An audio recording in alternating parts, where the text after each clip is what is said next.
Professor मनोहर ने मेरे साथ कैसा सहवास किया है कि मेरा शरीर फटा जा रहा है।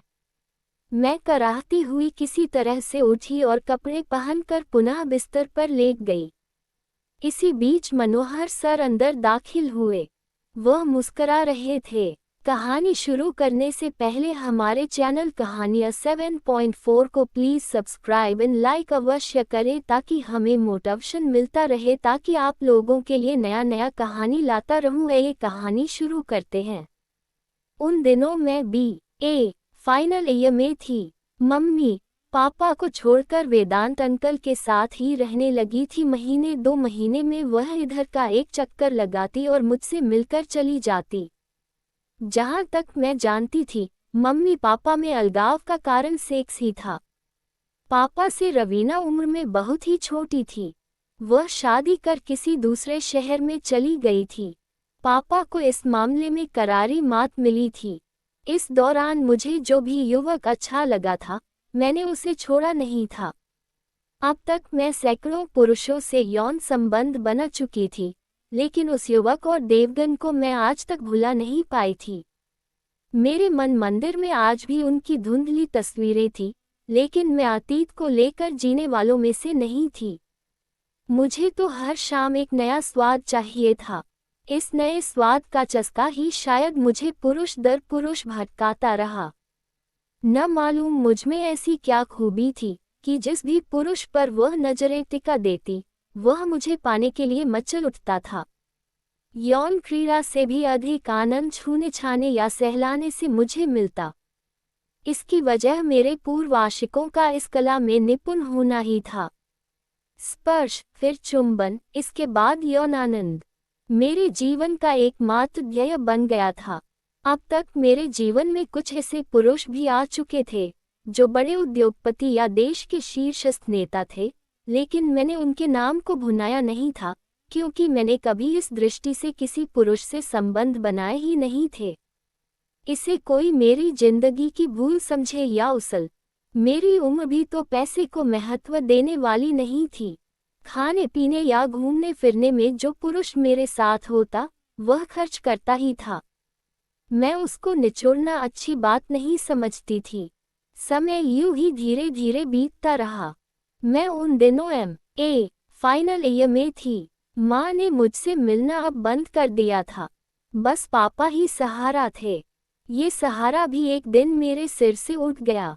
कोई हफ्ते भर बाद पापा घर आए तो उनके साथ एक 26 वर्षीय स्त्री थी।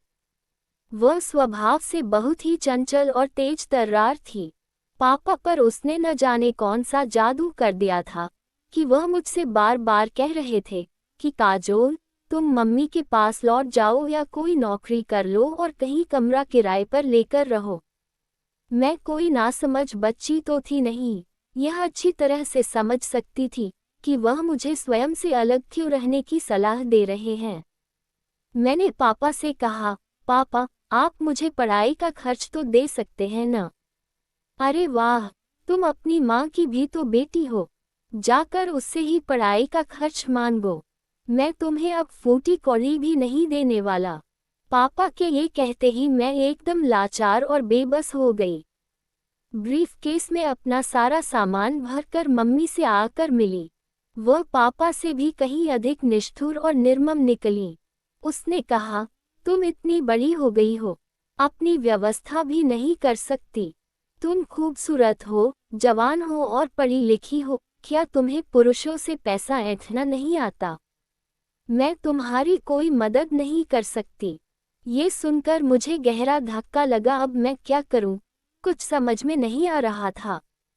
कुछ सोचकर मैं देवगन से मिलने के लिए उसके घर आई तो पता चला वह और माधुरी दोनों ही जबलपुर में रहकर आगे की पढ़ाई कर रहे हैं। यहाँ छुट्टियों में ही आते हैं। मैं माधुरी के घर से वापस आई तो मम्मी पापा पर बहुत गुस्सा आया। वे दोनों अपने तरीके से जी रहे हैं तो जिए, लेकिन उन्हें मेरे साथ भी तो न्याय करना चाहिए था। क्या उन्हें ये पता नहीं है कि एक लड़की के लिए अकेले जीना कितना मुश्किल होता है? मैं वहां से सीधे कॉलेज आई। अब पढ़ने का तो कोई सवाल ही नहीं था।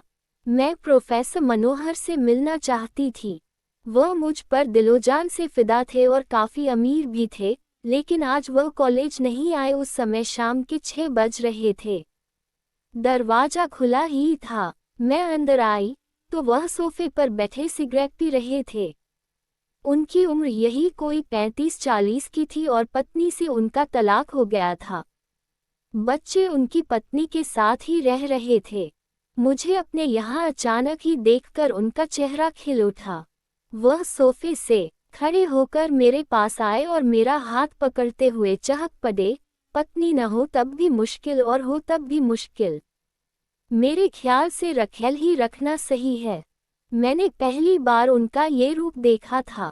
मुझे बड़ा ही आश्चर्य हुआ, लोग दोहरी जिंदगी क्यों जीते हैं।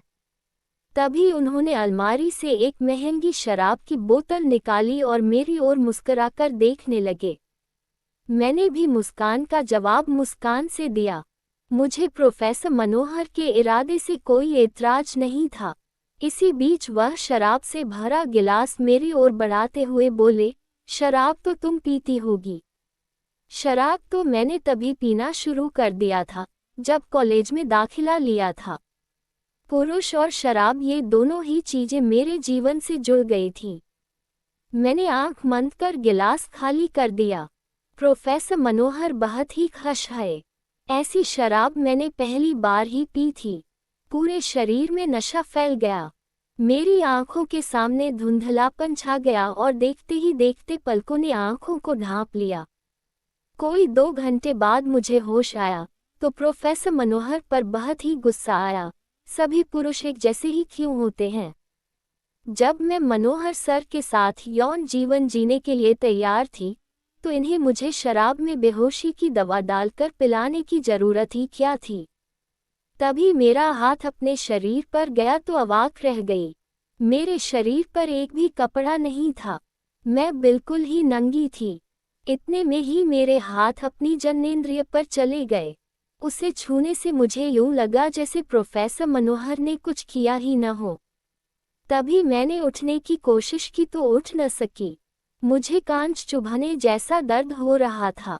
मैं बुदबुदाई, प्रोफेसर मनोहर ने मेरे साथ कैसा सहवास किया है कि मेरा शरीर फटा जा रहा है।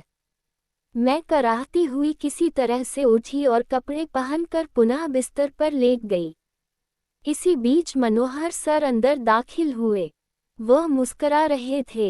मैंने घृणा से उन्हें देखा, तुम मर्द हो या हिजड़े? मैं तो पूरे होशो हवास में तुम्हारी बाहों में आने के लिए तैयार थी, फिर तुमने मुझे बेहोशी की दवा धोखे से क्यों पिलाई? क्योंकि मैं उत्तेजित नहीं हो पाता हूँ और मुझे ये बर्दाश्त नहीं कि कोई स्त्री मुझे नामर्द कहकर मेरा मजाक उड़ाए। मैंने तुम्हें बेहोश कर अप्राकृतिक तरीके से तुम्हारे साथ सहवास किया है। वह बड़ी ही बेशर्मी से यह कहकर मुस्करा पड़े। मैं खा जाने वाली निगाहों से उन्हें देखती हुई उठ खड़ी हुई। मैं तुम्हें छोड़ूंगी नहीं, तुम एक कसाई से कम नहीं हो। मैं तुम्हारा खून पी जाऊंगी। तभी वह तेजी से आगे बढ़े और मुझे धक्का देकर बिस्तर पर गिरा दिया। मैं तुम्हें इस काबिल छोड़ूंगा तब न मेरा खून पियोगी। मैं तुम्हारा जीवन बर्बाद कर दूंगा। मुझे हिजड़ा एक स्त्री ने ही बनाया है, तो तुम उसका बदला मुझसे क्यों ले रहे हो? मैं डर के मारे कांप उठी, क्योंकि तुम भी तो एक स्त्री ही हो। मुझे हर स्त्री में वही नजर आती है। मैं तुम्हें बेहोश कर करके मार डालूंगा। तुमसे पहले मैं कॉलेज की 2 लड़कियों को ऐसे ही मार चुका हूँ। ये कहकर मनोहर सर पागलों की तरह अपना सिर खुजलाने लगे और अचानक ही मुझे गुदगुदाने लगे। मैं हंसते हंसते बेहोश हो गई। मैं एक ऐसे यौन रोगी के चक्कर में आ गई थी जो दिमागी रूप से बिल्कुल पागल था। जब पागलपन का दौरा उसे पड़ता तो वह कुछ भी नहीं देखता था। मैं हैरान थी, ये कैसा आदमी है जो रात में शैतान बन जाता है और दिन में कॉलेज में जाकर बच्चों को पढ़ाता है। उस समय तो वह एक संवेदनशील इंसान लगता है। इस तरह 2 हफ्ते बीत गए। मैं उसके पागलपन से काफी परेशान रहने लगी थी। उस हैवान ने मेरे यौनांगों को दांत से काट काट कर घायल कर दिया था। मेरे होंठों से तो हमेशा ही खून रिसता रहता था। उसकी हरकतें किसी जानवर से भी बदतर थीं। एक रात प्रोफेसर मनोहर देर से घर वापस आए तो मैं झट से बिस्तर से उठ बैठी। वह मुझे कमरे में बंद करके कॉलेज जाते थे। कुंडी खोलने की आवाज़ जैसे ही मुझे सुनाई दी, मैं बाथरूम में चली आई और कुंडी खोलकर चुपचाप बैठ गई। अंदर घुसते ही वह सबसे पहले मेरे बिस्तर के पास आए। जब मैं वहां नजर न आई तो वह पलंग के नीचे झुककर देखने लगे। मैं बाथरूम के रोशनदान से उचक कर सब देख रही थी। फिर वह गुस्से से गुर्राए, कहाँ चली गई? मेरे सामने आ जाओ, वरना बिस्तर को आग लगा दूंगा। ये कहकर वह दूसरे, तीसरे, चौथे फिर पांचवें कमरे में एक एक कर गए। जब मैं कहीं नजर न आई तो वह थक हार कर शराब पीने लगे। तभी उनके दिमाग में जाने क्या सूझा। वह बड़बड़ाए, लगता है बेवकूफ बाथरूम में छुपी है। यह कहते कहते बाथरूम के दरवाजे को आकर पीटने लगे, बाहर निकल आओ, नहीं तो दरवाजा तोड़ दूंगा। बाथरूम का दरवाजा काफी मजबूत था। मुझे पता था जल्दी टेगा नहीं। मैं चुपचाप बैठी रही। अब उन्होंने पैर से धक्का मारना शुरू कर दिया, लेकिन दरवाजा हिला तक नहीं। वह अब काफी बौखला गए थे। मैंने सोचा अगर आज उनके हाथ आ गई तो वह मुझे जिंदा ही चबा जाएंगे। फिर वह सोफे पर आकर बैठ गए और शराब पीने लगे। मैंने बाथरूम में नजर दौड़ाई तो मुझे एक कपड़ा साफ करने वाला लकड़ी का चौड़ा डंडा दिखाई दिया। मैंने उसे हाथ में ले लिया। वह अब काफी नशे में थे। मैंने धीरे से दरवाजा खोला और दबे पांव उनकी पीठ की ओर बढ़ गई। वह मुझे देख नहीं रहे थे। मेरी जान पर बन आई थी।